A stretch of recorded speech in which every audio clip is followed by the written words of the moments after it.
It was a crisp November afternoon when the intercom crackled and the vice principal's voice cut through the empty corridors of Crestwood High. Attention students, lockdown. I repeat, lockdown. This is not a drill. I sat frozen at my art table in room 214, brushes in mid-stroke, as my classmates abandoned their canvases and surged toward the door. Mr. Barrett, usually the calmest man I knew, slammed it shut behind us and bolted it with shaking hands. Lights off, now, windows down, stay hidden. His voice trembled just enough to let us know he believed every word. The 90-watt fluorescence died without ceremony. Our classroom plunged into darkness so complete it felt like we'd been swallowed whole. Underneath the desks, I pressed my backpack against my knees, palms slick with sweat. Across the room, Miguel fumbled at the blinds until only a narrow slit of pale November sky remained visible.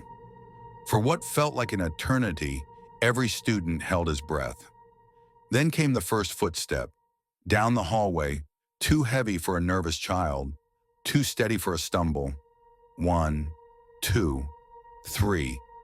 Each thud sending a tremor through the cinder block walls. The air smelled of sweat and fear. Without warning, the metal kick plate on our door rattled violently, as though someone outside were fingernails first.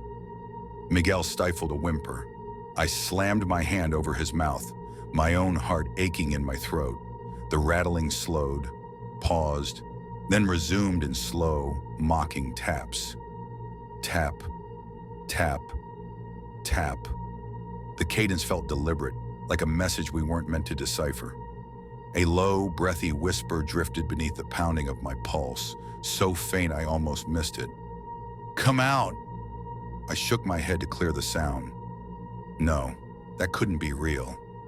Yet every muscle in my body unclenched in terror, as though that single phrase had unlocked a prison of dread. The tapping crawled around the corner.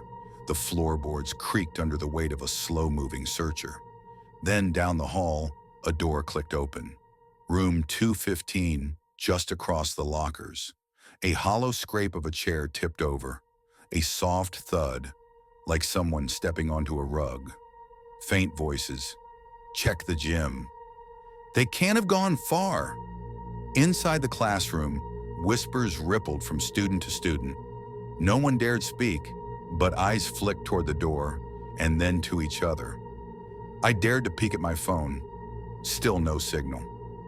Coleman, the kid next to me, swallowed audibly. Minutes passed like hours. We clung to silence until, miraculously, the intercom crackled again.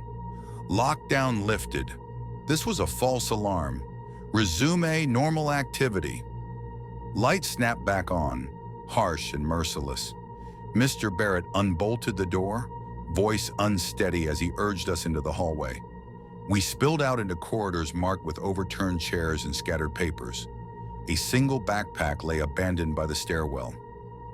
No sign of intruders, no footprints, no evidence of a struggle, only the echo of our own terrified breaths. News spread in hushed waves. A student had spotted a guard's uniform in the main corridor. Too big, no name tag, pockets empty. A teacher said she'd heard a child sobbing behind a locked door.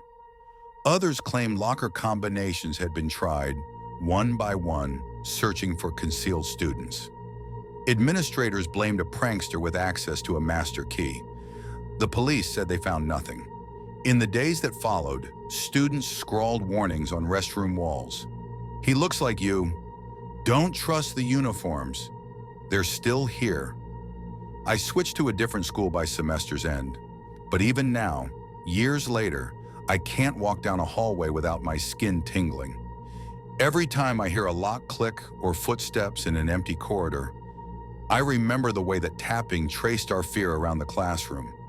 How someone hunted us methodically, opening one room after another, almost finding us before something made them move on. I think of those 3 hollow knocks at the door, the whispered invitation, and the relief that came only because we were lucky enough to hide behind desks and pull blinds. Lockdown isn't a drill when someone out there knows exactly where you sleep, and some footsteps never truly fade away.